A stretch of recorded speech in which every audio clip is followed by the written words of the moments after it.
సాయి వందే భారత్ లో వెళ్ళావు ఎప్పుడైనా? ఎస్, వన్స్ ఒకసారి వెళ్ళాను Sridevi.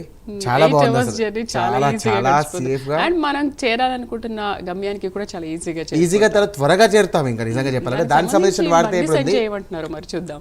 Yes, Mancherial railway station లో వందే భారత్ రైలు ఆగేలా చర్యలు తీసుకుంటామని కేంద్ర మంత్రి బండి సంజయ్ తెలియజేశారు. ప్రధాని మోదీకి రాష్ట్రాల విభేదాలు లేవని, అన్ని రాష్ట్రాలు ఒకటేనని ఆయన తెలియజేశారు.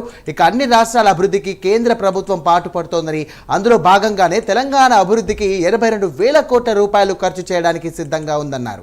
ఇక కేంద్ర ప్రభుత్వానికి బీఆర్ఎస్ పార్టీ సహకరించకపోవడం వల్లే తెలంగాణ నష్టపోయిందని అన్నారు. ఇక ఇప్పటికైనా కేంద్రంపై ఆరోపణలు చేయడం ఆపివేయాలని కేంద్ర మంత్రి బండి సంజయ్ స్పష్టం చేశారు. అధికారంలోకి వచ్చిన తర్వాత ఒక్కసారి అధికారం చేపట్టిన తర్వాత ఈ రాష్ట్రము ఆ రాష్ట్రము ఈ పార్టీ ఆ పార్టీ అనేది భేదాభిప్రాయాలు ఉండనుండయి.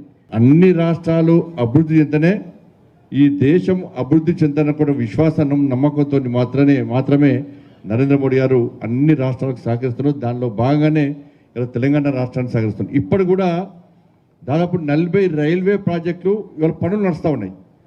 దాదాపు 4,300 కిలోమీటర్ల యొక్క వర్క్స్ ఇంకా పెండింగ్లో ఇంకా నడుస్తూ ఉన్నాయి పనులు కూడా. ఇప్పటివరకు తెలంగాణ రాష్ట్రానికి ఈ 10 సంవత్సరాల్లో 42,000 కోట్ల రూపాయల బడ్జెట్ను ఇలా ఖర్చు చేస్తాం మనం తెలంగాణ రాష్ట్రానికి. ఈ 40 ప్రాజెక్టు పూర్తి కావాలంటే ఈ 10 సంవత్సరాల్లో దాదాపు 80,000 కోట్ల రూపాయలను ఖర్చు చేయడానికి కేంద్ర ప్రభుత్వము ప్రణాళికలు సిద్ధం చేసింది. ఖర్చు చేయడానికి కూడా సిద్ధంగా ఉంది ఈ 40 ప్రాజెక్టు పూర్తి కావడానికి. అమృత్ భారత్ సంబంధించి కూడా ఆల్రెడీ 26 క్రోర్స్ 26 కోట్ల రూపాయలను ఆల్రెడీ అమృత్ భారత్ కింద ఈ రామగుండం స్టేషన్ను మంచిర్యాల స్టేషన్ను ఆధునీకరించడానికి సిద్ధమైన కాబట్టి నెక్స్ట్ మంచిర్యాల ఎయిర్పోర్ట్గా తయారవుతుంది. మీరు ఎయిర్పోర్ట్ పోయి చాలామంది ఎయిర్పోర్ట్ చూడరు.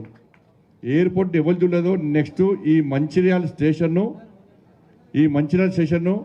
అట్లా 26 కోట్లతో తీర్చిదిద్దే ప్రయత్నం చేస్తున్నాం. 3.5 కోట్ల రూపాయలతోని అతి త్వరలోనే పనులు ప్రారంభించబోతున్నాం. అది కూడా ఈ మంచిర్యాల ప్రజలకు ఒక శుభవార్తగా ఈరోజు ప్రకటిస్తున్నాం. కాబట్టి రాబోయే రోజుల్లో కూడా ఇంకా మనం అభివృద్ధి చేసుకునే ప్రయత్నం చేద్దాం. కేంద్ర ప్రభుత్వము తెలంగాణ రాష్ట్ర అభివృద్ధికి కట్టుబడి ఉంది.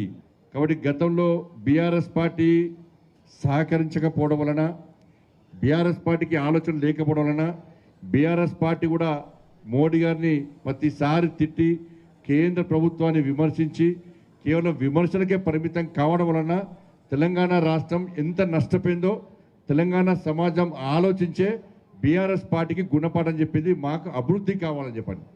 కాబట్టి ఇప్పటికైనా కూడా నేను రాష్ట్ర ప్రభుత్వానికి విజ్ఞప్తి చేస్తున్నాను. మా వివేకైనా పెద్ద మనిషి, మా వివేకైనా అందరితో మాట్లాడాలి, మంత్రులతో మాట్లాడాలి, ముఖ్యమంత్రి గారితో మాట్లాడి ఆ మోడీ గారిని తిట్టుడు బంద్ చేయమని చెప్పండి, కేంద్ర ప్రభుత్వం తిట్టుడు బంద్ చేయమని చెప్పండి.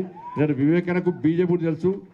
3.5 కోట్ల రూపాయలతోని అతి త్వరలోనే పనులు ప్రారంభించబోతున్నాం. అది కూడా ఈ మంచిర్యాల ప్రజలకు